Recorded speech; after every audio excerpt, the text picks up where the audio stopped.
Hi friends, அனைவருக்கும் இரவு வணக்கம். இன்றைக்கி எங்கள் வீட்டில் இரவு சாப்பாடு என்னன்னு பார்த்துக்கலாமா? தோசை தான் ஃப்ரெண்ட்ஸ். தோசை நல்ல காரமான கார சட்னி, பயங்கர காரமாக இருக்குது. இன்றைக்கி கார சட்னி வச்சாச்சு. அவ்வளோதான் ஃப்ரெண்ட்ஸ். உங்கள் வீட்டிலலாம் என்ன சாப்பாடுன்னு சொல்லி கமெண்ட் பாக்ஸில் சொல்லுங்கள். வாங்க ஃப்ரெண்ட்ஸ், அனைவரும் எங்கள் வீட்டுக்கு தோசையும் கார சட்னியும் சாப்பிட்லாம். செம்ம டேஸ்ட்டாக இருக்குது கார சட்னி. ரொம்ப நாள் ஆச்சு, இன்றைக்கி அரைச்சாச்சு.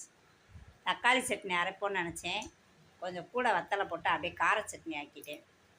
சரி ஃப்ரெண்ட்ஸ், உங்கள் வீட்டிலலாம் டின்னர் என்னன்னு சொல்லி கமெண்ட் பாக்ஸில் சொல்லுங்கள். கமெண்ட் போடுங்க, நானும் கேட்டுக்கிட்டே இருக்கேன் மக்களே. உங்கள் வீட்டில் என்ன சாப்பாடு தான் சொல்லுங்களேன். ஓகே, வீடியோ பிடிச்சிருந்தா லைக் பண்ணுங்கள், மறக்காமல் சப்ஸ்கிரைப் பண்ணுங்கள். மலர் ராஜா சேனலுக்கு சப்போர்ட் பண்ணுங்கள் மக்களே. பாய்.